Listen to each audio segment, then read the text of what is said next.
Hello and welcome to the Last Word on Spurs, your award-winning Tottenham Hotspur podcast. If you're listening to the show for the first time, where have you been? We're on iTunes, we're on Spotify, we're across all major audio platforms. We're of course on X, we're on Instagram, we are on Facebook too, and we are back for the big match preview ahead of Everton to come on the weekend for Spurs. A huge game in the Premier League, and no doubt, like I say, for Tottenham at the moment, the games are going to come thick and fast during this Christmas period. I'm going to be joined by three wonderful returning guests, the last one on Spurs. One on his way, two I'm delighted to have back alongside me. It has been a while, so I'm pleased to finally welcome back to the last one on Spurs. Well, that's been a hiatus for the man. He'll be back with us in January, don't worry about that. We've got the wonderful Jamie Brown over at the Daily Hotspur. Jay, how are you, my man? I'm very good, thank you, Ricky, and yeah, really pleased to be back. I think it's been a while. I think obviously last time I might have been on was the dark days under Antonio Conte, but look now obviously very much changed, very positive at the moment with Ange in charge, and yeah, I mean we're kind of doing a preview, and it's nice to kind of be looking forward to matches now. I think that's been the big thing, just the knowing that we're an exciting team to watch again, so just to watch play. So yeah, I'm really looking forward to kind of looking ahead to this match. Mate, pleased to have you back on. Your memory, just to let you know, you was with me in the period Ange was appointed. It probably feels like a long time ago now during the summer. But don't worry, we're far gone past the Antonio Conte days. We are very much in the Ange Postecoglou era, and we're absolutely loving it. I know one girl that we've got here is absolutely loving Ange, most certainly. We've got the wonderful Christina Zandes back with us here. Chris, how are you? Love to be back on Last One on Spurs. Feels like it's been a while. Don't know why, but I think the last one was the Man City game, and I feel like lots happened ever since that game. But yeah, looking forward to this one. It should be interesting. This Everton game. I'm 50-50 on this. I think it's going to be quite a tough one for us. But yeah, I think this is good. I'm waiting for Lee as well, of course, always. But yeah, good to be back on. Good to be back. Absolutely. Listen, the conductor, the runner of this crazy train, Lee McQueen, will be joining us very soon on this last one. I suppose he makes his way off the track into the studio. Before we do that, just a reminder here that we're delighted to be sponsored by Beer Passport. Let me tell you a little bit about our brand new sponsor. Everyone likes a beer. And if you don't, there's a good chance you'll know someone who does. Beer Passport feature 70 unique tap rooms around London where you can get an exclusive offer at each one, like buy one, get one free. 50% off a flight of beer or even a free pint. You'll be drinking the freshest beers directly from the source, and you'll get a stamp at each tap room you visit, just like your own passport. If you're partial to a pre-match pint, Beer Passport has several local brewery tap rooms near the ground, including Beavertown, Aura, and Redemption breweries. There are also 5 tap rooms on the Black Horse Beer Mile, which is 1 tube stop away, which could make for a great pre-match tap room crawl. Beer Passport is perfect for those looking to find somewhere to drink before the match and even across non-match days and, of course, for away days. Please head to beerpassport.co.uk and use the code LWSBeer for 20% off a passport. That code, once again, that you see on your screen there, LWSBeer for 20% off a passport. Get on that, guys. It's a good time of year to do so. Right. Big show in store. Of course, we're looking forward to Everton to come at the weekend. Despite the fact, of course, now Spurs don't have midweek games, there's still lots that happens with Spurs. Of course, January transfer window opening soon. Spurs reportedly already opening talks for a defender. We'll come round to that as Jamie times his return perfectly for that, I must say. But look, Spurs did make it back-to-back wins after disappointment losing to West Ham at the start of the month with a solid enough victory over Nottingham Forest. I think it's fair to say it wasn't beautiful, it wasn't stunning, but it was job done. In quite an ugly way, we saw goals from Richie and Dejan Kulusevski either side of half-time to ensure the points. But the ill-discipline of Yves Bissouma, sent off for a straight red card shortly after Spurs went 2 ahead, and Destiny Udogie, of course, also getting a booking which sees him suspended, gave the game itself really an ugly look come full time. Jay, will open up with you. Forest feels like a while ago now. We're going to come on to the ill discipline of Tottenham in general, but were you happy by the fact Forest, the response there was the fact we grinded out a really important 3 points? Yeah, I think obviously, they've just sacked their manager and brought in Nuno Espirito Santo. So kind of we know the situation there. And I think we rightfully should have gone there and got 3 points. But look, we did it in a good manner, I think, to go there and get a clean sheet. I think in the past, Spurs teams might have gone there and kind of crumbled under the atmosphere a little bit. I think that's a big factor for Nottingham Forest, kind of playing at the City ground with, under the lights. I think the crowd always get behind them. So those are games where they can be tricky. So to come away with a win to nil, I thought was really impressive. Defensively, just kind of really pleased with the direction we're going at the moment. And obviously the fact that we're looking to add to that, so that's really promising. But yeah, I think that's something that we really struggled with last season, just defensively. I think our record was shocking. We were conceded one of the most in the Premier League. So to kind of have, to really have improved as much as we have to get that clean sheet, that was the most important thing for me. Quite easy, could have tripped up in that one, despite kind of their form. So yeah, very, very pleased with that victory. I agree with you, Jay. Look, one of those games where really on paper, given the fact, of course, on the back of that defeat, it has seen, of course, the departure of Steve Cooper as Forest manager, and back in the Premier League is, of course, one of our favourite all-time legendary managers in Nuno Espirito Santo, who, of course, I'm sure is going to make Forest really, really proud. I think it's fair to say there has been a mixed reaction to his appointment there at the City Ground. Chris, bringing you in. Like I say, it feels like that game was far, far away now, but that leaves Tottenham 5th in the Premier League table at the moment with 33 points from 17 matches. We're a point behind defending champions and 4th place Man City and 6 points behind leaders Arsenal. And I think also when you take into account for Tottenham, that victory means Spurs have now had actually 3 more points than they had at this stage last season. So it just tells you the start Spurs have had. What is your summary, Chris, of where Spurs are at the moment on the back of that victory against Forest? I think it's great. I think we shouldn't be too negative. That Nottingham Forest game, even though some people say it was ugly, whatever, it was, wasn't a great game of football. Some people were saying, but do you know what? We got the job done. We got a clean sheet out of it. I'm more than happy. That's all that matters. And I think some teams, when you are a very good team, those are the type of games like when if you're playing bad sometimes, and you get a point out, clean sheet. I just think it's it's very good to see Tottenham able to do that. We've had so many knockdowns this month. I said it from the start, it was going to be a really tricky one, December, with all of these injuries. Now all these bloody red cards as well. We're still fighting. That's what I love to see with this team. We're still fighting for it. We're not giving up. We're still going for it. I'm not even bothering to look at the table at the moment now. I just want to see wins. That's all I want to see right now. And good football. I feel, a lot of people are talking about us as well, quite loudly as well. And, it could be good or bad. But at the end of the day, I feel like deep down, everyone is just loving this football. And it's all to do with Ange. So I'm feeling positive. I know that some of the results in the past this month have not been so good, but I think we really just need to start to appreciate with, the circumstances at the moment, we're still going for it. And, I'm a bit worried for Saturday, but obviously we're going to come to that later on. But to me, I have a lot of faith in Ange. I've expressed this so many times on here, but the thing is as well, like with Tottenham at the moment, we are creating a lot of chances at the moment as well, but I feel like we need to actually be taking those chances as well, Absolutely, which I think is what is slowing us down sometimes. Even though when we come back and we actually win a game, I still feel a bit like we should have scored more. We should have done more for that game, even if we did win it. But yeah, I think Saturday, we'll see. It'll be another big test for us.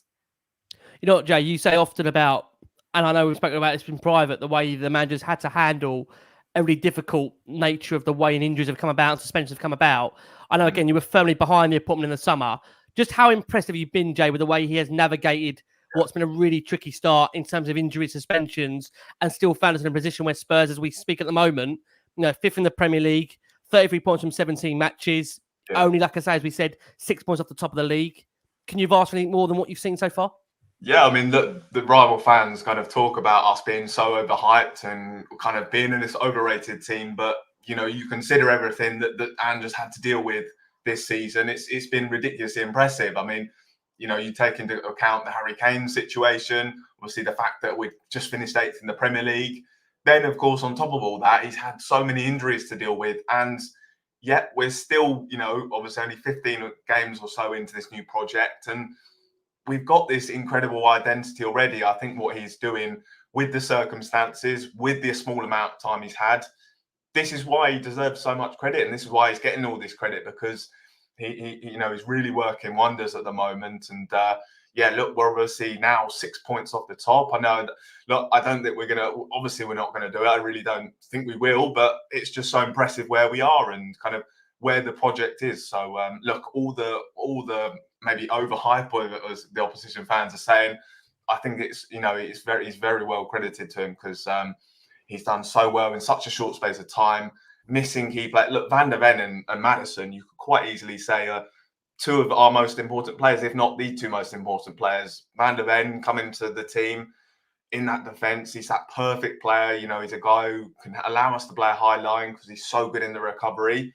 Maddison, obviously key in kind of creating everything for Spurs. But look, he's obviously been able to navigate that as well.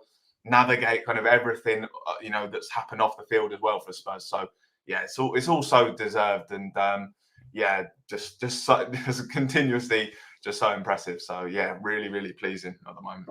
It's interesting when you look at the fixtures to come there, Chris, coming over to you. Spurs doesn't get any easier for them. Of course, Everton to come on the weekend. We're going to come on to that shortly. Brighton away on December the 28th. And then we've got a home fixture against Bournemouth on the 31st. We then move into January, where it's Burnley at home in the FA Cup on that Friday. Then it's Man United away. Then it's Brentford at home. When you look at those fixtures there, Chris, we're looking at games that come in thick and fast with a squad that really has been decimated, as we said, by injuries and suspensions.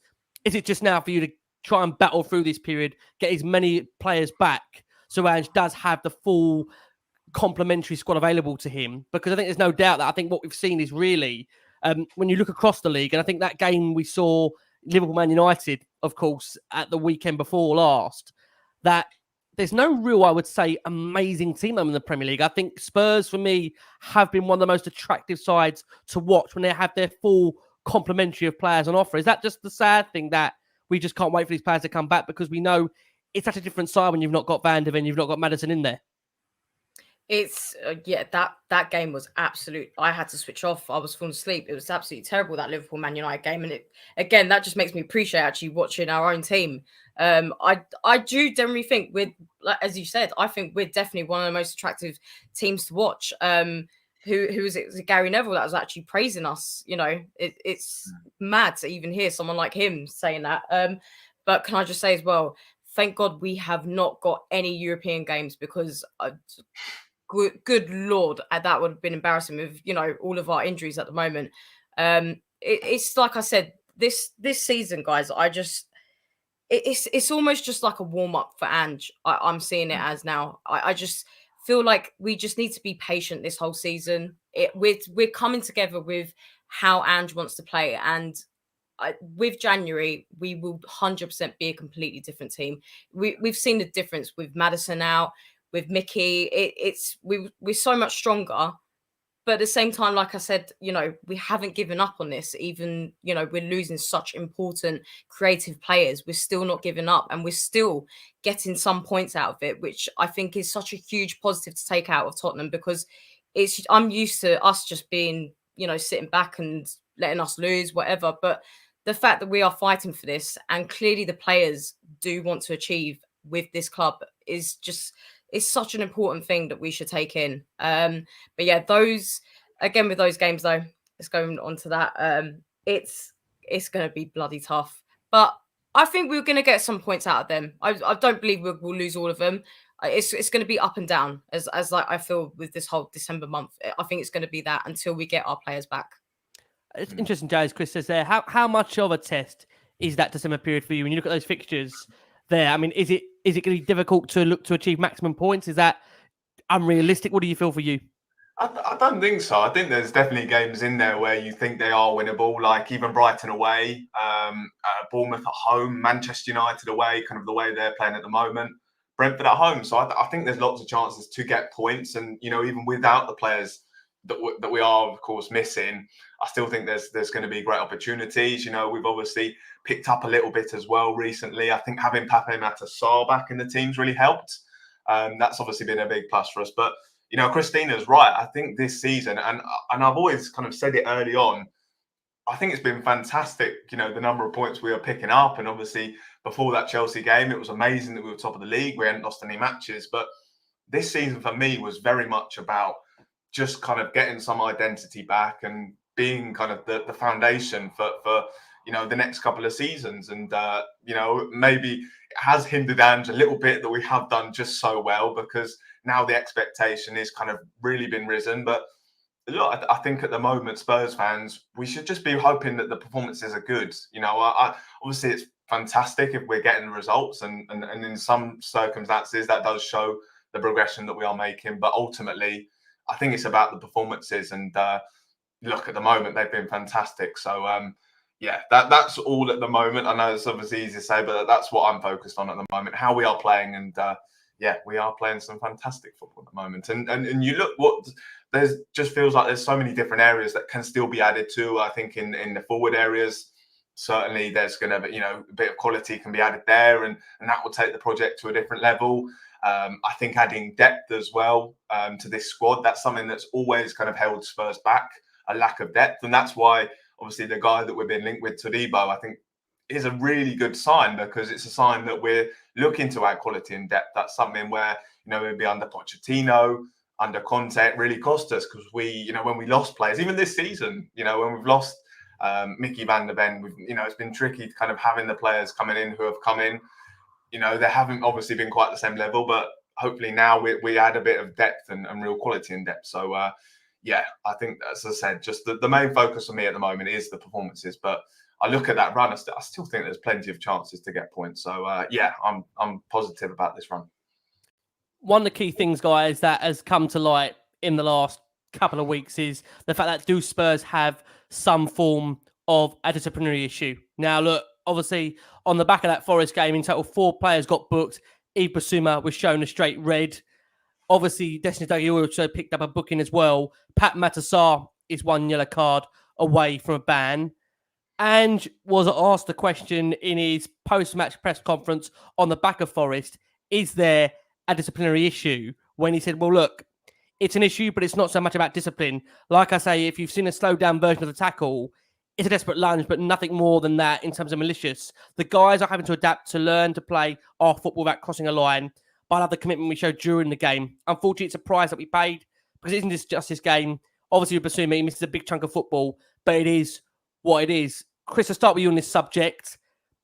Do you feel there is a lack of discipline amongst the Spurs players? And is it a case where they're trying to adapt to a brand new style of football which is leading to this? Or is there anything more sinister here that we should be concerned about, given the fact, look, we're coming into the Christmas period. Spurs have already had 4 red cards, joint most with Liverpool. I think that's a record in terms of where Spurs are at the moment at this stage of the season, to have 4 reds. I don't think we've ever seen that in the Premier League era. So thoughts on you for that? I personally actually do fit. There has been some challenges, I will agree, that were horrific, and they should never, that should have never been done in the first place. But I actually do think this is to do with our system, because we're not used to this. There's so much open play that I think our players are just running for it, and it's become it. I feel like they haven't got a choice. That's just how they're coming up as aggressive, and I think it is all to do with the system. I generally do think that, and I'm praying, with some signings in future, this is what's going to help. Hopefully, the players will start to adjust to this a lot better as well. It's just, there is some moments that I've like with Ramiro as well. That foul Bissouma did at Forest, I thought was really that foul with Bissouma, I thought was terrible, absolutely terrible. It's silly mistakes like that really do let the team down. But it's just, I do think we need to start to adjust with this system. That's where I think all of these red cards are coming in. Again, when you look at the debate, it's one of those where I think it does really split, the fan base in two in terms of what we feel is the issue, whether it's a discipline problem, whether it is a style of play. Lee, to bring you in, mate, thank you so much for joining us. I know it's been an absolutely manic day for you, mate, so thank you for making it. Nice, easy one, mate, to bring you in. No, pleasure, mate. Nice easy one to bring you in. Look, you wasn't with us on the back. Well, you was with us on the back of the Forest game. I think I asked you at the time, do you feel it's a discipline issue? When I say to you that where Spurs are at the moment, the 4 red cards before Christmas, Bissouma now missing for 4 games, we'll take it now to at least really you're looking at end of Jan, the Brentford game potentially for his return. Pat Matassar, a yellow card away from a suspension. Destiny Udogie, of course, missing Everton, having more time to reflect. Is it the style? Is something more sinister here to the way Spurs are playing under Range, that aggressiveness on the pitch? Yeah. I think I mentioned before, so I don't want to bore the listeners or the viewers and the listeners, but I think I mentioned before, I think when Wenger first came in, Arsenal had a discipline issue. I think even when Mikel Arteta came in, they also had a disciplinary issue. And I think it's maybe players adapting to the style of football. I do genuinely think it is that more than anything else. I mean, other than maybe you could argue Romero, and I'm sure everyone will. No one's really going in with intent to do someone, maybe other than Romero. But, you know, like with the Basuma one against Forest as an example, I don't think he was going in there to do him. I think he was just, he lost the ball. And I think what he was doing is he made a mistake against City, which cost us a goal by kind of trying to get out of a tight situation. And there was a loose ball. And there was a loose ball against Forest, and he tried to get rectify that mistake. And what he ended up doing was kind of lunging in. I think with Destiny Udogie, you know, he's my boy. I absolutely love Destiny. But, you know, again, that totting up process, I think if you analyse his red card or 2 yellows to make his red against Chelsea, again, it was out of position, like making a bit of a mistake and then being closed down quickly. So I do think it's a style of play. I think with Matassar as well, it's probably the same thing. They seem to be kind of lunges, you know. Do you know what I mean? Like the yellow cards are lunges, right? Like because they've had a bad touch, the ball's got away from them, they're trying to get it back. So I think it needs to be curbed for sure. I don't think Ange is going out saying let's go be overly aggressive. I think it's there's isolated incidents. I'm probably missing some. I'm sure the viewers and listeners will let me know, but I think that there hasn't been scenarios where we're going in for hard crunching challenges all the time. Do you know what I mean? Other than maybe Romero does go in quite aggressive, as we know. But again, you take that out of his game, you take quite a lot out of his game. Do you know what I mean? So, you know, and I think I made this comment a few shows ago actually about the red cards, specifically around Romero. You know, there was a time and a period where Wayne Mooney was getting red cards, and you know everyone was having the same conversation. Oh, if you take that out of his game, you know, is he going to be the same player?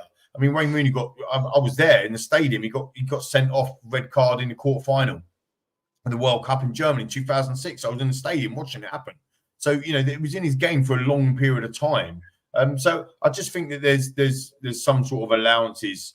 I mean, I don't think it. Well, you can argue, of course, you can debate with me, but I think since Romero's come back into the side, yellow cards aside, red cards aside, or whatever. I mean, we look a different team at the back, don't we? You know, we look like a different team completely. So he does give you something. The argument would be, can you afford him to be having 4-5 games off because of his discipline? No, you can't. And coming back to Basuma, it's unacceptable to have 7 games off with suspension. Quite frankly, 8 games off with the yellow cards as well. So he does have to sort that out. But I think that's a technical issue rather than a kind of I'm going to do you issue. So discipline, yes, but not kind of with the mentality of we're aggressive. You know what, Jay, bringing you in. Yeah, absolutely, mate. It does. It really, really does. Jay, bringing you in. As I said, joint most red cards with Liverpool in the league. Obviously, that's 4 and 17 matches so far, albeit, of course, you know, 2 coming in that one game against Chelsea. We also have the 3rd most amount of yellow cards in the league, 46. Only Chelsea, Sheffield United have more with 49. Jay, where does the land of the lie sit with you in terms of this disciplinary issue? No, I think Lee's right as well with it being in Romero's game. And another example might have been Dele Alli. I remember having this conversation a lot where, you know, people talked about Dele Alli having that edge and did you need to kind of take it away from him? And no, I think that's what made him a good player. He was just so fired up, and a lot of the stuff that he did was so much better because he had that fire in him. But yeah, I think there's definitely a concern for me with Christian Romero. I have expressed that on Twitter several times, and got a lot of heat for it. But look, I think it is a concern. I think, you know, that Chelsea game where we kind of almost lost our heads. It was so frustrating because we were in so much control of that Chelsea game for the first 15 minutes, and obviously nearly were 2-0 ahead, like millimeters that we kind of weren't 2-0 ahead in that game. Obviously that offside, I think it was Sonny for Sonny's 2nd goal. And then obviously it was just kind of we imploded. You know, Romero kicked out, the Doji kind of dived in, and those 2 both eventually got sent off later in the match. So there is a bit of a concern from that. But I think there is. I think you guys are right, and in the chat I'm seeing it a lot as well, where people are saying it is about the system and maybe the players getting used to it. I mean, it's such crazy football. I mean, we saw, again, the Chelsea game where you're playing in the halfway line, even with 9 men. Obviously, we've seen multiple times where it's all very new football to them, and there's going to be leaving lots of spaces. Obviously, players aren't always going to be in the right positions. They're going to be left to kind of 1v1s, and maybe they might make some rash decisions at times whilst they're still getting used to it. But yeah, I think as much as I can kind of defend them a little bit, there is a bit of concern with Basuma and Romero, just because obviously we have seen them do it a number of times this season, and yeah, there is a little bit of disappointment. But we'll have to see. In a couple of months, if it's still an issue, then it is a real concern. But as I said, I think the system and getting used to that new system and the positioning. I think that's kind of what I will caveat it with at the moment. So yeah, hopefully it's not a long-term issue. We hope so. Look, I think the thing is on here, we don't know about our proportion, but when you're losing such key players as such a vital part of the season, and you look at our injury list, which doesn't seem to be shrinking, you have to think about the fact that Mickey van der Ven, of course, has been such a vital player to Spurs in terms of the way Spurs want to build up from the back, and then you lose the creative instinct of James Maddison. Coupled with the fact that you have these suspensions, I think that is the real difficulty when you're trying to see Spurs to move forward. And I think you have to commend Ange, I think, for the injuries that we've had, the suspensions that we've had, to continue to find a way through difficult periods and face adversity. I think 100% will be better for it. And I think, again, I made the point that when you see other teams playing, I think there is now this feeling around Spurs that we are, if not one of the most entertaining teams to watch in the Premier League. And when you consider the fact that's without some of the key players that we've got, there's a real genuine excitement, I think, to see Maddison and Van der Ven back in a Spurs shirt, because for me, it completely transformed the way Spurs want to play, want to be under Ange. And look, I think that's the excitement. And as we approach, of course, what many look forward to is the January transfer window.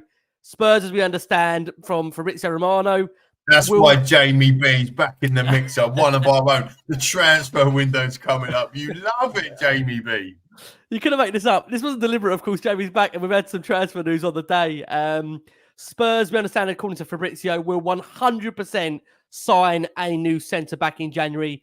Have now opened talks to sign Jean-Clair Toribo. Let's see if I've got that one right. We'll find out. He is high on Tottenham's list. He's one of the priorities. It's not an easy deal with Nice to get done, but talks are starting. In the last 7 days, Spurs have also spoken to the players' camp, along with representatives of Nice. Spurs want to be fast and not spend a whole month on the deal. They are, honestly, words to our ears there from Fabrizio Romano. Before I bring Jamie in, I know many are gagging to hear what Jamie's going to say about this guy and if he's good enough for us. Chris, just generally on the window, how important for you do you feel Spurs need to act early to bring players in to supplement Andy's squad? Because I think the feeling is that going in, I think, to the season, Spurs felt they were one centre-back down. How do you feel in terms of now the fact the window's coming up? Do we need to act early, in your opinion? Of course we do. We should always be acting fast all the time. But it's just so weird to be hearing that. I mean, when we're acting fast, I had to look at the date to check if it was April Fool's Day. Is this Tottenham? But this guy, I've seen him play a few times. He's very aggressive defensively. He looks great. He's got a good how do I explain it? Like with the ball, how do I explain it? Planning ahead. He's very, very good. He's very creative in that way. He knows exactly where the ball's going to go. He looks great. And I think this is like one of the signings we could do in January. So like we need a centre-back, of course, left and right. I feel like we're probably going to do one in January. And my guess, I'm going to say probably, in the summer. But he looks great. He's young, 23 years old. He's supposedly got one of the quickest red cards as well. So yeah, he fit right into us at the moment. So, but yeah, this is something, Tottenham need to be acting fast, of course. I've seen already reports that United also are included in this as well. But Yes. You know what? It's my opinion. United look absolutely terrible at the moment with just the club in general, with what's going on. Look at Ange Ball. People should be coming to us. People should want to play under Ange. And this is why I think Levy needs to have a lot of faith in Ange at the moment as well. He's shown already how good he is. So bring him those players that he wants. And honestly, like I said, guys, this is the warm-up of Tottenham this season. It is going to just get better and better. And if he gets the players, it's going to be magical. So yeah, I really think getting these, preparations done early, it is a very good sign that Tottenham are becoming very, very serious. The stat we wanted to hear, Chris, one of the quickest red cards he's likely to receive. That's the one that we were all holding out for. Jay, give us some intel on this guy. Look, he made his senior debut for Toulouse in August 2018 before seeing that switch to Barcelona midway through the campaign. Todibo had then headed back to France on a permanent basis of summer 2021 after joining Nice on loan. I think, he seems to have played a massive, massive part in Nice's fine start to the season. Tell us a little bit of intel on him, Jay. What do you think we'd be getting if Spurs did get this deal over the line? Yeah, look, I'll be honest, I haven't seen obviously a great deal of him, but from statistic-wise and kind of listening to people that do know about him, he sounds pretty much perfect for Tottenham. Very much a similar kind of character to Mickey van der Ven, where he's got that recovery pace to get back, which of course is important when we see Ange's high line. So I think that's a big factor as well. His ball distribution and his ability to carry the ball forwards, really good as well. But this is an elite level centre back, and I think this is a guy who would be coming in and would be on the same level as Christian Romero and Mickey van der Ven. And I said earlier in the show, I think this would be a really positive sign, a really positive step in the right direction for Spurs, because there's been so many times where we've been on the cusp of something really special, but we've just not had enough players in our squad to get over the line.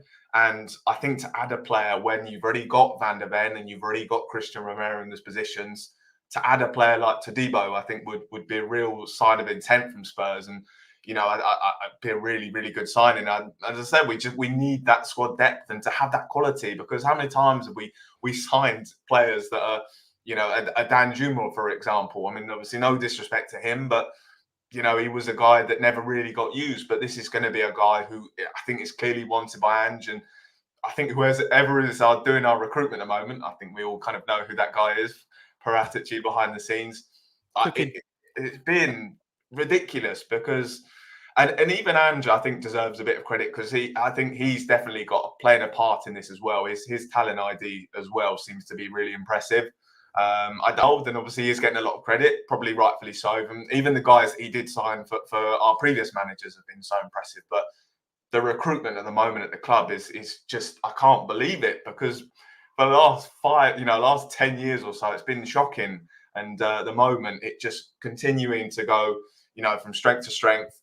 I think as well, I have seen it mentioned in the comments by a couple of other people, but obviously Jim Ratcliffe, who looks like he's going to buy a part of Manchester United. He, of course, owns Nice at the moment. So, and with Manchester United kind of wanting to sign him as well, that's where maybe that could make the deal really difficult to do. But look, we're obviously already, we've already spoken to the player from what we've heard.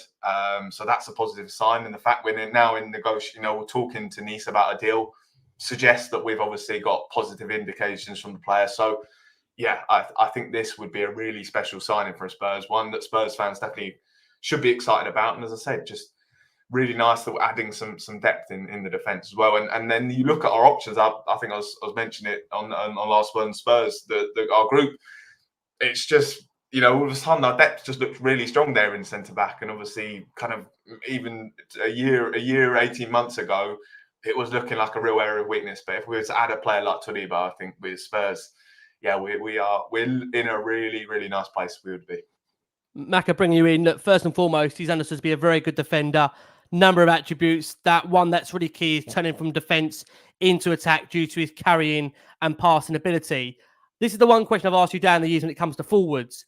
How do you keep, Lee, potentially 3 top centre-backs happy? Because I think under Andy's system, it looks only likely 2 of them will play. Do I need to get out of my mind and just think, look, players will want to come because they want to play for Ange, as Chris said, and that shouldn't be the worry. The fact is trying to bring in that quality so you have got enough. I think the big thing mentioned across the summer was, could Spurs sign both Tapsoba and Mickey van der Ven? Of course, they got Mickey van der Ven over the line, but, maybe you have to take into account, given the fact Romero, you look at his suspension so far this season, There's no guarantee you're going to have Romero 38 games a season. So exactly. I think that's the easy sell. I mean, the easy sell to this guy. I'm getting confused now. Taprooms. What's his name? Todibo. Todibo. With Todibo, right? The fella with this, it's an easy sell. Like, just get Ange to phone him up and say, look, Mickey Van der Ven's just been out 3 months. You'd have played all these games. And actually, if the club had done what we wanted them to do in the summer and brought in a Taprooms or maybe this guy, they'd have been playing, wouldn't they? They'd have been playing the whole time. So just like Ben Davies has been doing. And by the way, Rick, you talk about 3 top centre-backs being happy. You've got to keep 4 because Ben Davies is a top centre-back now. You know what I mean? Look, all jokes aside, I think he does tick all the boxes.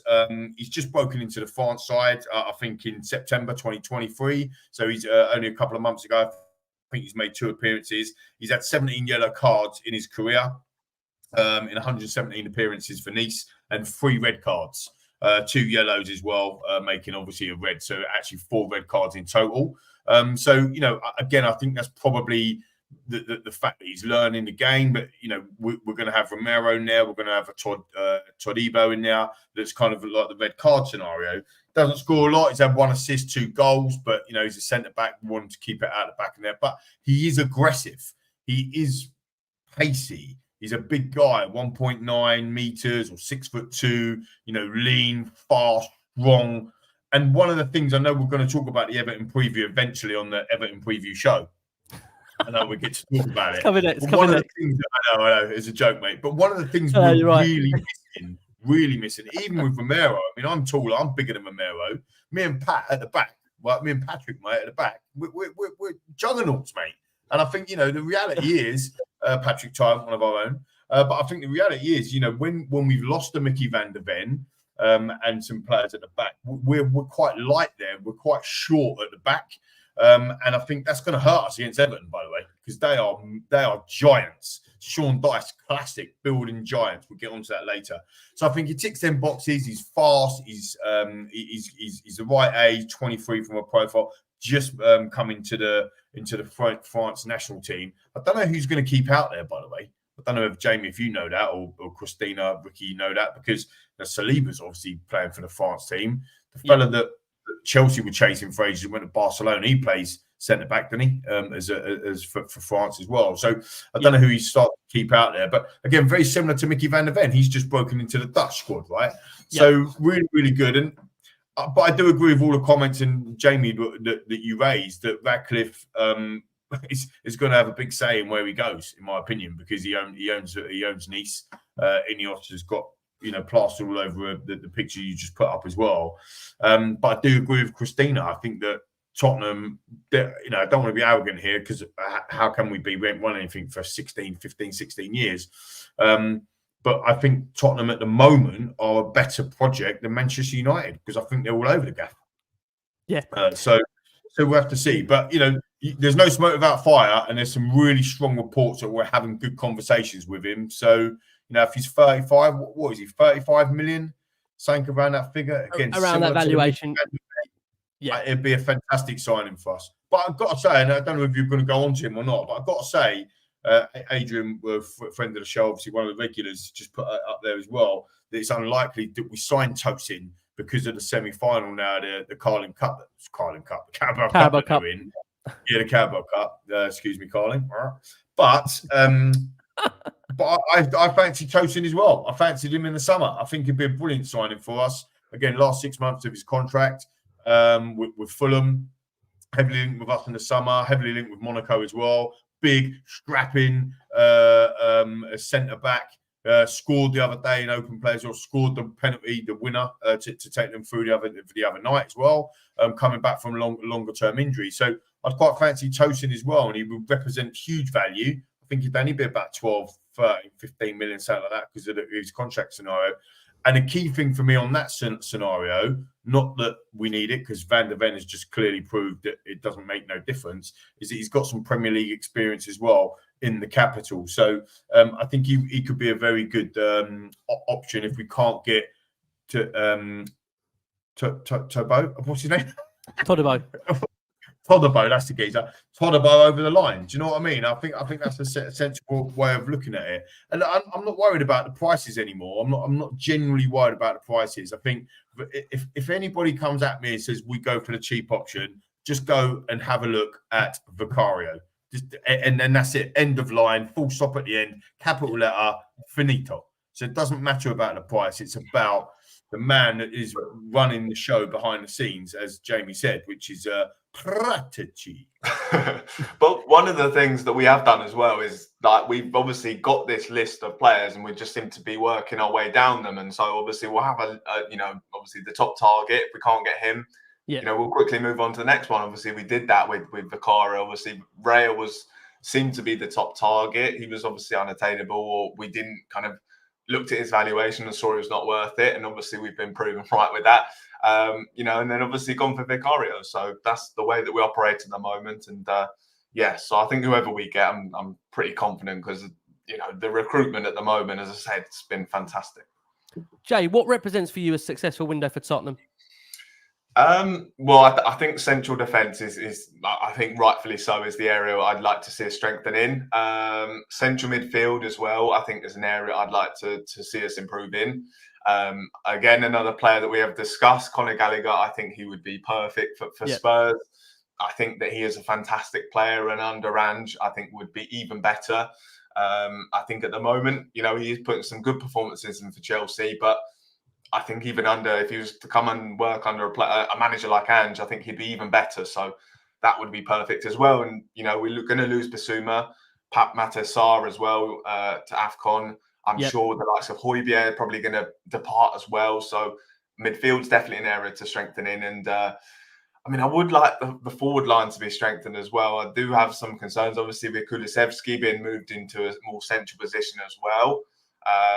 I think a forward maybe is needed, but it's going to be tricky to see, a top central defender signed, a likes of a Conor Gallagher brought in, and then on top of that, another forward. So I think it'll be a case of where they try to do something maybe clever with the forward area. But I think if you were to get the likes of a Todibo and a Conor Gallagher, I think anything on top of that would be a massive bonus. Look, obviously we feel like we need more, but January, for every club, it's literally not Spurs, even for a club like Manchester City, it's always very difficult. And whatever anyone says, it's going to be tough. So if we can get those two in and maybe some sort of forward, that would be amazing. I think Jamie, sorry, Rick, if I can, we just interact with Jamie there, and Paulio125 said on the screen earlier. I actually do agree with you. We had this conversation, didn't we, in the WhatsApp group before about Conor Gallagher. I think he's got everything you want for Ange Ball, absolutely everything. I just struggle, and I know Jason said this as well. We're on the same page. I just struggle with the fact that he's only 23. He's hits English quota as well, but he's a Chelsea captain. He was wearing the armband again yesterday. I think Maurizio's had him Chelsea captain for a while now. Every time Reece James is out.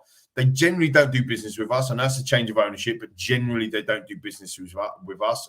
You have to check me on this, but I think the last time was their goalkeeper that broke his hands, was it? Or maybe Gus Poyet? I don't know. It was a long time ago. Neil Sullivan. Going back to where Neil Sullivan, I believe. Neil Sullivan. No, I think it was what was the other guy? Cudicini.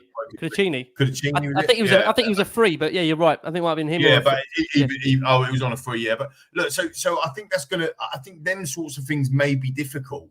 I think that what you said earlier on the WhatsApp group is that I think that it might not be that Conor wants to leave, but it might be that Chelsea want to get rid, because ultimately he's a homegrown player. It is pure profit. So against that financial fair play piece, he probably commands 50 million, 45, 50 million, something around that number, maybe even more. But say it's 50 million, that goes straight to their bottom line with regards to financial fair play. So I think that may be a deal that Chelsea as a club, I just can't see the Chelsea captain coming to play for Tottenham. I just can't see it. Gallas, was he the captain of Chelsea? He did captain for a period. I don't know. But I hope I'm wrong, because actually from an attribute perspective, from a, as Christina said earlier, from a Ange Ball point of view, looking at these players, he's perfect, isn't he? He's perfect for Ange Ball. I think with Gallagher, I personally, I do agree with you. Obviously, we know that Chelsea don't usually deal with Spurs, but I think it's going to be a case of where I do think Gallagher will get pushed out the door. I don't think there's going to be a great deal of interest with the amount that Chelsea are going to quote for him. But I think that Ange loves him. I think we knew that in the summer, that he really, really likes this player. And as we all kind of, I think we can all appreciate, or obviously Lee has said it as well, he seems perfect for Ange Ball. So I think Spurs would be willing to pay a lot of money for him. And Chelsea, I just think they need this sale. And obviously, as we said, with him being that homegrown player, I think as Lee mentioned, he would do a wonder of good for Chelsea to sell him. So I think he will actually I do think he'll get pushed out the door. I don't know necessarily whether he'd want to leave, but I think he'll get pushed out. I think that'll be the case. And I think that's why I can see him possibly coming to Spurs. I think it's important to add, before I bring Chris in to discuss Everton, that there is also that situation where he's currently stalling on a new contract, which is why obviously this all is connected together. That at the moment he has not signed a new contract with Chelsea, and given the fact they are going to need to, generally you have to say, going to get players out the door. We've discussed Chelsea's squad, the size of it. I think Maurizio, as we've seen, wants to work with a squad that is of a capable size. I think, during his time at Tottenham, he liked to work with a fairly trimmed down squad. He's not one that likes to work with a massive squad. So look, it is one we'll keep an eye on, a player that I know for certain Spurs are keen on. But what we are going to do, we are going to go for our final break of this show. Taking us a break, you're going to hear from Matt from the Blue Room podcast, who gives us an Everton perspective on, of course, the weekend's game. And that's where we're going to turn our attention to next.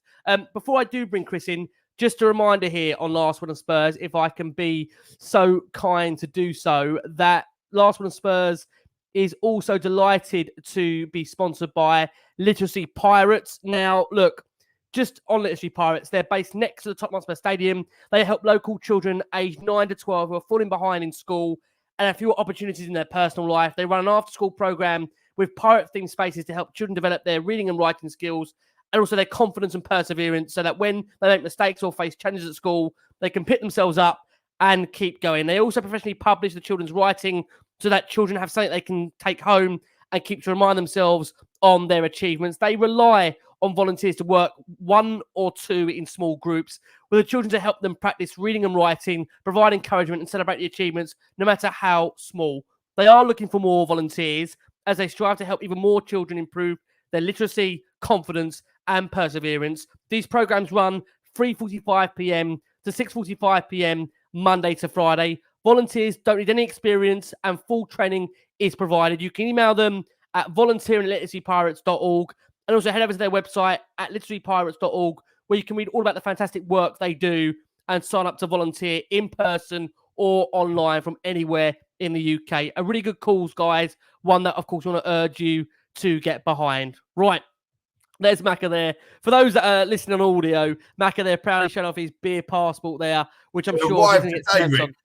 Yeah, it arrived today just in time for the Christmas period and the weekend of a few beers ready for us to smash Everton into the bottom 3. Well, I'll tell you what, on that point, Chris, bringing you in, I think Everton, to be fair, look, they've had a remarkable upturn domestically of form. They come into this game against Spurs after crashing out of the Carabao Cup on a penalty defeat to Fulham. But I don't think that will dismiss the feel-good factor they've got right now, Everton, under Sean Dyche. Look, I think we all have to say Sean Dyche teams typically very, very hard to beat. They will come to Tottenham, they will look to frustrate. And Everton come into this game on the back of 4 consecutive wins in the Premier League. Difficult side, I think, Chris. I think many going into this game maybe underestimate Everton. Just how tough do you think, Chris, this game will be on Saturday? I'm so 50-50 about this game, man. I think it's going to be a test for us for sure. It's Everton, they've been looking pretty good. They're on a run at the moment. I know they played yesterday. I was kind of hoping it was going to go to extra time, but obviously they don't do that. They just go straight to penalties. But yeah, they lost. But I don't think that's going to put them down too much. I think they're going to go for it with us on Saturday for sure. And my concern is, of course, we haven't got Basuma on Saturday. We haven't got Destiny. That is going to have a huge effect on us, I think. Especially Destiny has been playing absolutely phenomenal so far with us this season. It's just going to be another loss. I don't know the situation with Johnson, if any of you guys know, but if he's going to be playing, if he's back. I doubt at the moment. I mean, I think the good thing with Johnson is, just to come back in that question, you come back in. From my understanding, it was deemed that it wasn't concussion, which hopefully means it's a good sign that, given it's not that incident or that injury, that fingers crossed that won't rule him out the game, and he should hopefully play some part if, of course, fit to do so. Hopefully, yeah. I mean that's a good thing, I guess there. But yeah, with this game, I know people could easily say like we should be winning this, but I generally think with everything I've just mentioned, it's going to really do have an effect. I think it will be slow at first. That's what I believe. And then I'm hoping we'll start to adjust to it, and then we can go in, figure them out, and just go for it at the end. But yeah, I'm nervous because I feel like we really need to win with this game in us to get ready, for next year, basically. Yeah. And yeah, that's it's just such a concern because I feel like these 3 points right now is really crucial, especially after our last game. I think it's going to build up that momentum again and then get us ready for the new year. So yeah, I think it's going to be very important, a big test as well. I just hope we go for it. Yeah. I feel, coming over to you, Jay, this will be for me one of the sternest tests that we've had at home. And look, I think we've said, being at home, it's not been easy. I think it's fair to say that, we've had the defeats, of course, as we've seen to the likes of West Ham at home. Remind you, of course, Chelsea as well. Aston Villa. I think this again presents itself another really difficult test for Spurs. Everton, they're currently 16th in the Premier League table at the moment, 16 points from 17 matches. And we've seen really 12 points for them out of a possible 12 in the Premier League, 7 points above the relegation zone. Just how tricky, Jay, do you see this game being with, as Chris said there, no Basuma, no Destiny Udogie, Pat Matassar going into the game on 4 yellow cards as well, or booking away from a suspension. You'd imagine Emerson Royale will come in the place of Destiny. Again, not being negative, but it's such a drop-off in terms of Destiny's level. How concerned are you, Jay, about the game at the weekend? Yeah, I am, because Everton come into this in unbelievable form. I think they're now the third most informed team at the moment. I think they've won 4 out of the last 5 matches, which is an incredible stat. I think I even saw they'd be as high as 8th if they hadn't had that 10-point deduction. So it just shows how well they have been doing. I think it could be a very similar game to how the West Ham one went, where you're going to have a team that is going to sit deep and will look to hit us on the counter attack. And at the moment, they seem to have that quality to hit teams and to be able to hit teams on the break. They've been scoring lots of goals, and obviously they did lose in the Carabao Cup. But yeah, I'm sure they're still obviously in the league. They've been in fine form. So yeah, obviously losing to Fulham as well, who are now in the semi-finals, having don't get your buddy started, Joe. That cup second round. Don't get me started. So yeah, I think this is going to be a really tricky game. As I said, I see it being a similar game to the West Ham game, and we saw how that game ended up playing out. A team that we kind of struggled to break down, hit us on the counter attack later on. So yeah, it's going to be a tricky one. But look at that. I think the way that the likes of Kulusevski's playing at the moment, Pedro Porro as well. There's more than enough quality in this team, and Vicario as well. So I think there's more than enough. As I said, more than enough quality. Romero now fully integrated back into the team. I think he was impressive against Nottingham Forest. So look, as much as we can focus on Everton's form, I think there's plenty still to be positive about Spurs. I do think Udogie is really, really important for us, and it's quite incredible how important he is considering he's a left back. I know obviously the fullbacks are really important in this system, but I mean, he's just been sensational. And I know obviously Lee's a massive fan, got me on the back of his shirt. So yeah, it's gutting to not have him on the weekend. But as I said, more than enough quality in this team to go and get the job done. But yeah, we're going to have to be, really active, to get the 3 points in.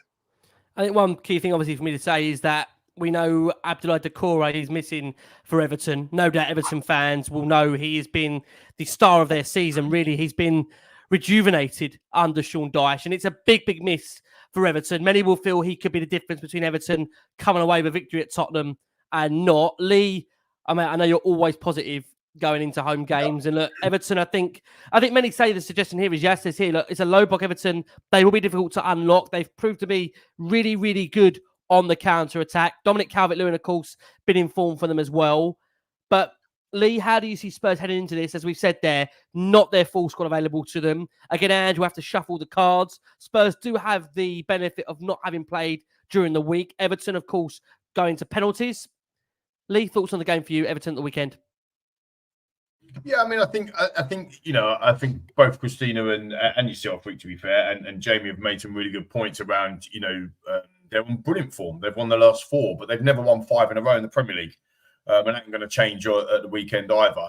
I think the key to playing Everton at the moment, and actually Sean Dyche's side, is they're in beast mode.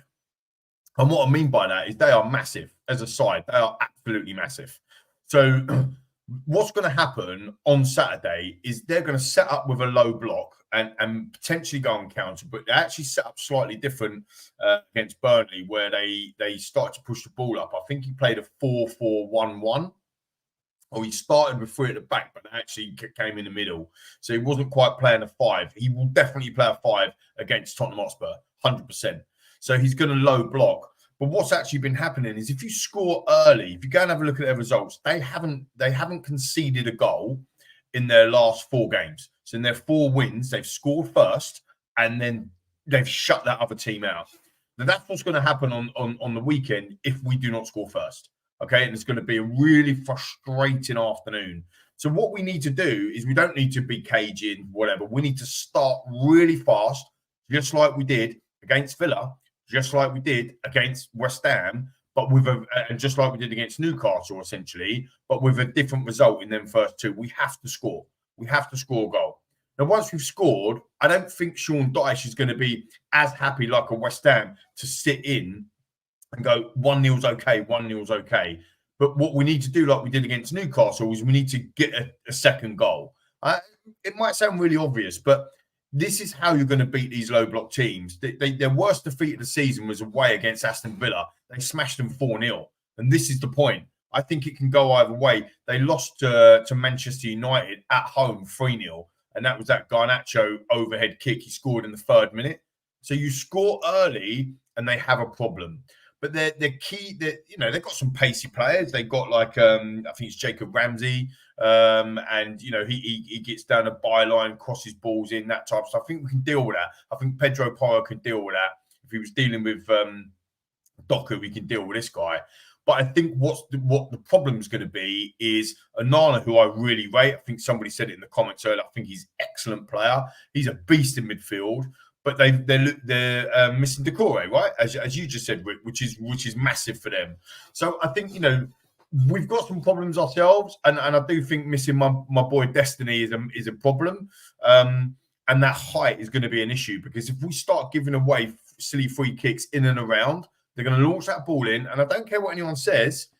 Sean Dyche, no, he's not like that. No, he is. It's exactly what he's like. I've watched their games. I've watched Everton the last 4 or 5 games in their wins, and this is how they play. They don't play on the floor, but they get the ball up quick. They transition really quickly, and they put the ball. The 2 goals they scored in their last match were both from set pieces or second transitions from set pieces. Do you see what I mean? So the set pieces come in, there's been a knockdown, and they've lumped it in there.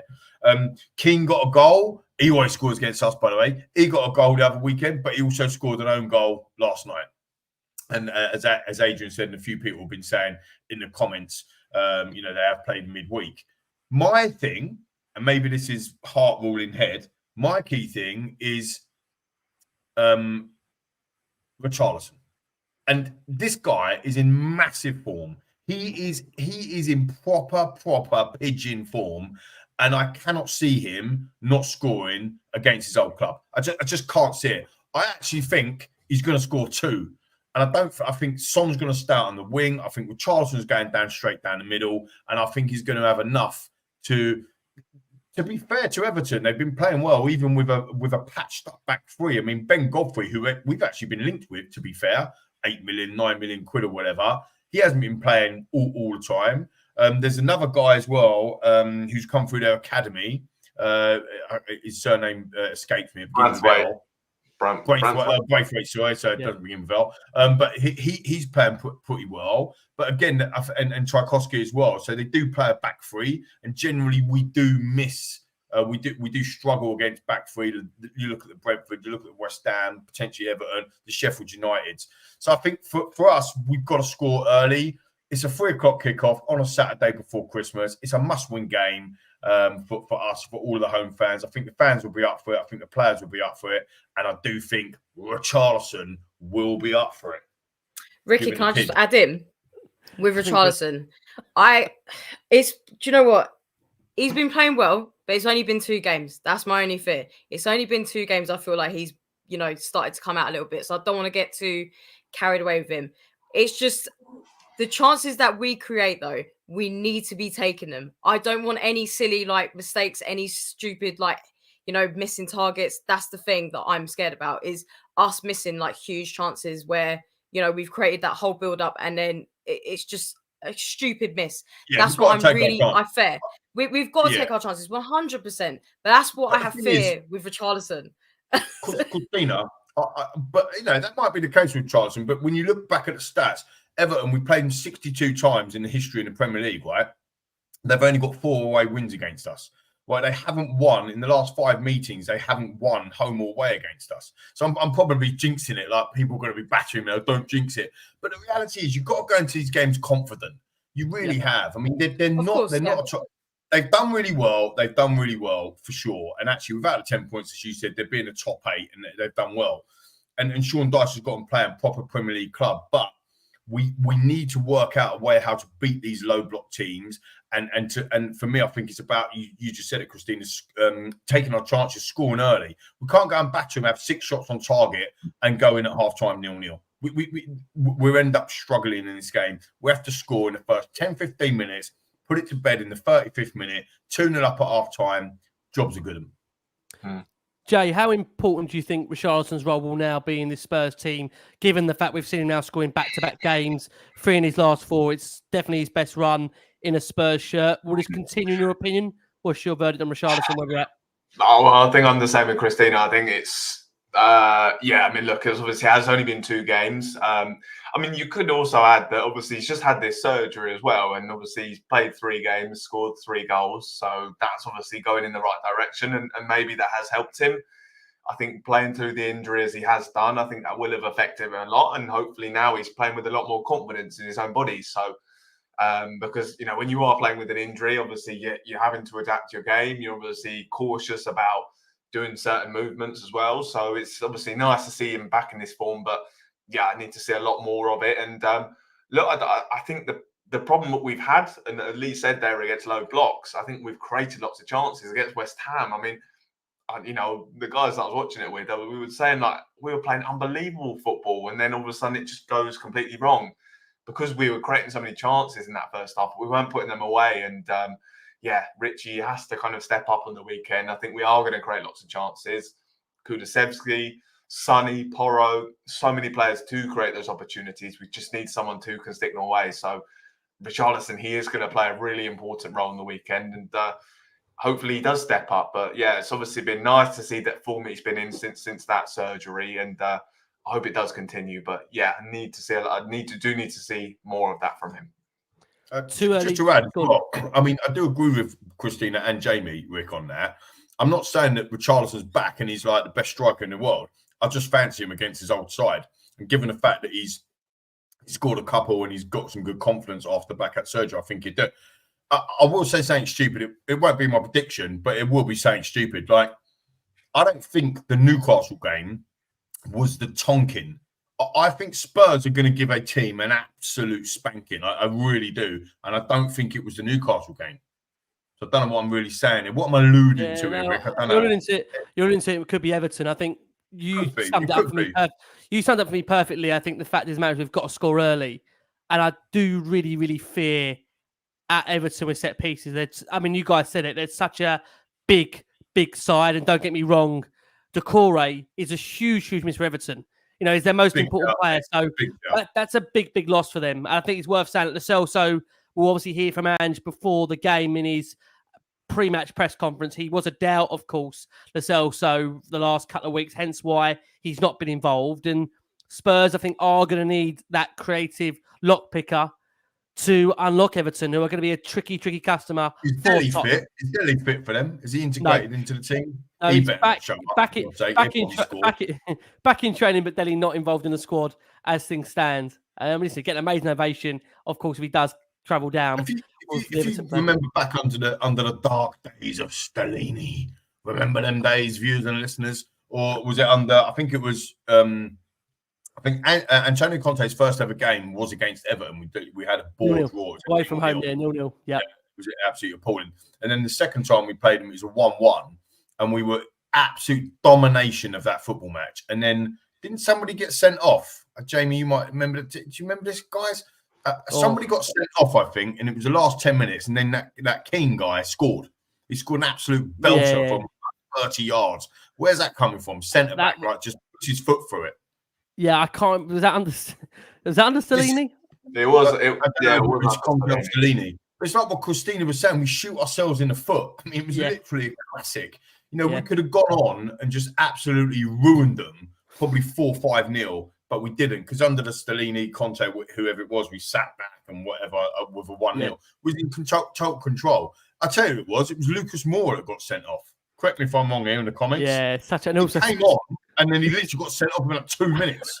And it was like, okay, thanks for that. And then King scores this welded it. It never scored. Well, he might probably score that again at the weekend, knowing us. But I just, I think the set pieces, I mean, go and have a look at them. They are monsters in that side. I mean, Onana, obviously Doucouré missing. He's a monster as well, but he's missing. But Doucouré, Onana, Jaskowski, I can't remember pronounce any of these names. I mean, Dominic Calvert-Lewin makes such a difference for them, such a huge difference. He's a great outlet, and Beto as well. Really dominant. Beto, he's about 7. He could be a basketball player, the fella.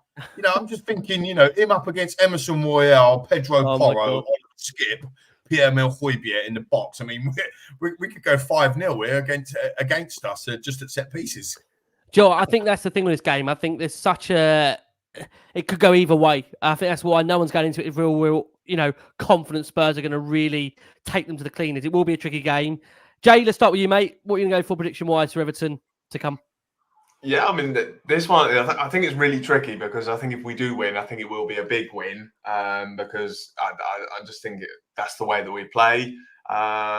Or, if we don't take our chances, I think Everton probably will nick it. But I think we've got more than enough in this team to go out there and get the win. So I'm going to go for a 4-1 win for Spurs. Another 4-1 win. Okay, Jay, thank you so much, mate. Lovely to have you back on. Mate, we'll see you. January's coming. Jamie's waking back up. Time is coming. Jamie, back in the mix. I love it. Chris, loves you back on. Always a pleasure. Chris, prediction for Everton? I know you're worried about this one. It's not often you come on and you're actually quite fearful about an upcoming game. You're normally really, really positive. So I think, like I say, that kind of reflects just how tricky this game's going to be. Chris, what are you going to go for? I think it was that pre-match I did with Lee on Chelsea. I just... and the rest maybe. Honestly, I feel like that cursed me for life, that did. But yeah, no, it's going to be a tough one, I think. I'm going to go for a 3-2 to Tottenham. I think there's definitely going to be goals from both sides. I think it's going to be like a late one at the end. So, yeah, I'm going to go with 3-2. Okay, Chris, thank you so much. Always a pleasure. You're back with us next week. Like I say, during this Christmas period, mad period for Tottenham. Games coming thick and fast. Maka, you will be there, of course. I'm going to be there as well. I hope maybe see you over the weekend there at the Spurs Stadium. I've got to come back for the game. But Maka, look, won't be easy. I think you've said it there for us. Could go either way in terms of a result. We're going to go for the weekend. 18-0. No. I'm joking. We need is that just the corner count? Yeah, that's just the corner count against. Look, I mean, I think if we play the way we need to play against Everton, we'll play a handball, of course we will. But I think we just need to be careful about them set pieces. I'm going to go 3-1 top. I actually do think it will be kind of a bit nervy for a while, and it'll be like they're pushing for an equaliser, but then we go up the other end and score, and it'll end up being 3-1. And in the end, you'll look at it and you'll just go, happy days. Yeah. Sean Dyche almost tried to take over your mouth then when you tried to give that prediction. Cut him off at that time. He went 3, and then Sean Dyche tried to come in and take his jaw off. So, trying to get me off. Never going to happen. What are you going for, Rick? I know you're a confident guy. I know you're not worried at all, mate. What are you going for? 5-6-0? Gonna go for a 3-2 Spurs win. I think there Christina. will be goals in it. I be honest with you guys, I think the key for me is I'm saying 3-2, but the key for me is Tottenham scoring early. I mean, Everton, to be fair to them, agree with that. they've been scoring lots of goals recently, and that's from all areas. So it won't be easy. I think Jay said this earlier. We're going to have to be patient, in terms of just trying to play the game rather than anything else in terms of the game itself. Because, as you said, they're really strong from set pieces. They're not going to make life easy for us. But I also do agree. Whilst I'm saying we're going to be patient, I think the key in this game, as you've said, Lee, is scoring early. So look, we shall see. In, of course, what's going to be a busy Christmas period for Tottenham. Jay, come on, Spurs. Thank you so much, mate. We look forward to having you back with us very, very soon. Yeah, no, pleasure to be back on. And again, just nice to be kind of being positive about Spurs, because I think the last time I was on, we weren't in a particularly nice place, I think, as a club. So, yeah, it's obviously going in the right direction. And, despite Everton's good form, I'm really looking forward to watching Spurs. And that's just a nice little change. So, yeah, really good to be back on. Bless you, mate. Looking forward to more. Thank you so much. Jamie Brown, of course, over at the Daily Hotspur. Chris, lots of you back on. Busy period coming up on the last one of Spurs. Look forward to seeing more of you. Thank you so much, Chris, as always. Thank you. And hopefully I'll see you guys on Saturday. Fingers crossed. Yeah, that'd be lovely. Fingers crossed. Fingers crossed. All day long. All day Come long. on. And I totally agree with MS, by the way. It's on the screen now. Absolutely. He's the best candidate for Spurs fans. What a hero. Yes. I'm here all week, loving it, and I'll be at the stadium as well on Saturday. So bit of Christmas cheer. We're going to Christmas jumpers. Come on, I think I've got my Gazaniga Christmas jumper somewhere. When I used to think I looked like him, I was deluded thinking I looked like Gazaniga because he's like you loved it when he was in. You loved it when he was here, wouldn't you? I loved it. I used to wear that. People used to come up to me and go, "You look nothing like him." I used to be like, yeah, I look like Gazaniga, innit? Like, no, I absolutely don't. But yeah, no, it'd be fantastic. Let's a massive Merry Christmas. We've been through it, haven't we? I know there's a lot of fans, other clubs and whatever think they go through it as well. But come on, man. I mean, who else has had it? One of their fiercest rivals destroys them 4-1. Breaks four of their players out of the team essentially, and then we got to recover. We had 4 points from a possible 18, and we're still fifth. And if we win on Saturday, we're like 3 points off the top of the league. It's just ridiculous, absolutely ridiculous. So keep the faith, keep the Ange ball, keep loving it, and see you on the weekend. Love it. Guys, thank you so much. Thanks to our wonderful watching audience here, all you lovely lot. We're back with you after the game for post-match analysis from the wonderful Jamie Brown, from the superb Christina Zandes, from the brilliant Lee McQueen. Guys, we've been the last one on Spurs. We will still be wishing you a very, very Merry Christmas over this period. From all of us here, guys, please keep safe, keep well, and as always, come on you Spurs.